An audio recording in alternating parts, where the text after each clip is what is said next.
Namaskaram, Sadhguru. Indians don't know the greatness of this culture. How to bring back the pride, Sadhguru? I think one thing we have to do is rewrite a more responsible history of what has happened in this land for a long time. Not in the last 3,000 years, not in the 1400 years. What people in this land have done for a long time has to be brought back. In other countries, people are studying this. If you go to… there are Lebanese people, if you study in a school in Lebanon, you will read about how Indian workers, Indian sculptors, Indian elephants, Indian yogis came and built a Phoenician temple 4,300 years ago in Lebanon, which is called as Baalbek, which is a phenomenal temple.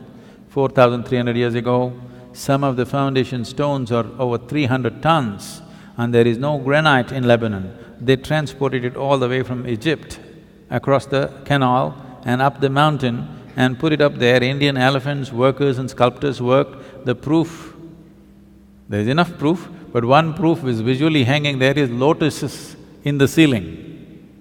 Indian sculptor has to put a lotus wherever he goes. Where would a Lebanese sculptor have seen a lotus? Obviously there are no lotuses there.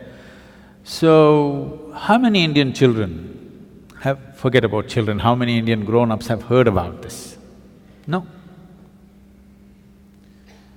The Tamil kings went and built Angkor Thom and Angkor Wat in Cambodia. Angkor Thom is the largest religious building on this planet.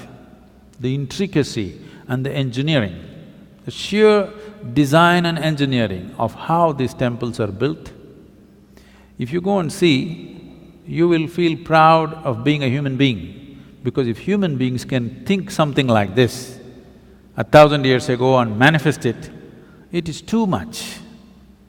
This was done by the Tamil kings, most of the work done by probably the Tamil labor.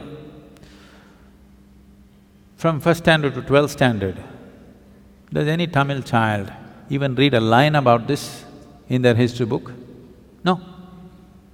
We only read how we were conquered, raped, looted, beaten by other people.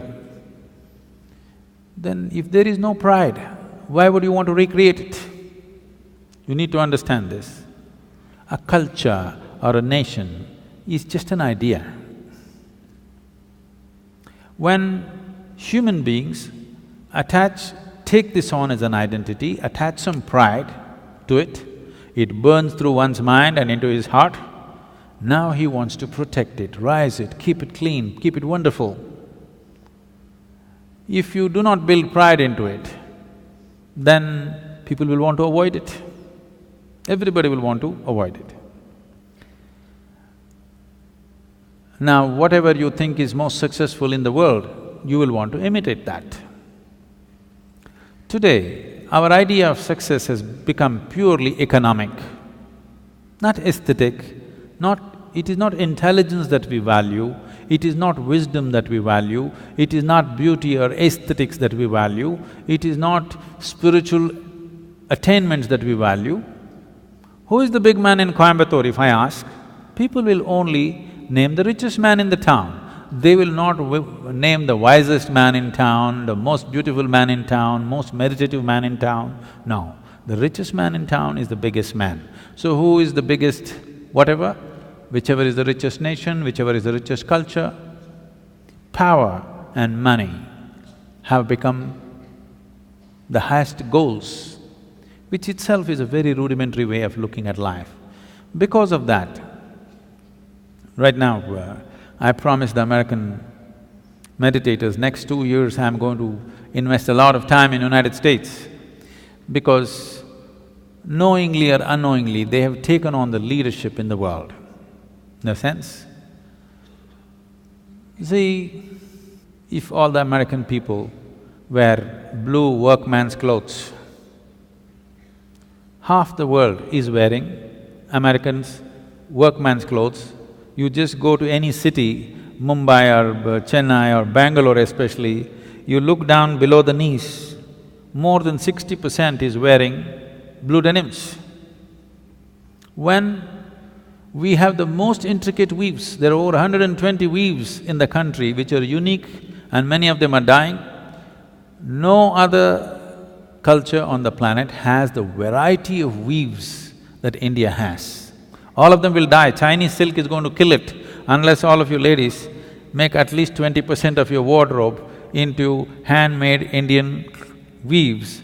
They will all vanish in the next 10, 15 years. Why is everybody wearing not even American executives' clothes, American workman's clothes? As if that's not enough, if they tear their trousers, everybody tears their trousers. Yes. It's all torn, but in a very expensive way. Now, if Americans put carbon dioxide in a bottle and drink it, even a kindergarten child knows human body needs oxygen, not carbon dioxide. But because America drinks carbon dioxide and says this is the real thing, more than half the world drinks carbonated water today. If you go to one of the remote villages here, there may be people, not in this area maybe, but anywhere else if you go, they might not have heard the word yoga, but they know what is Coca-Cola. Okay? So, I thought if Americans tear their trousers, everybody tears, Americans wear their pants down in their seat, everybody does the same thing, Americans drink carbon dioxide, everybody does that. So I thought if we can get America to meditate, the world will meditate.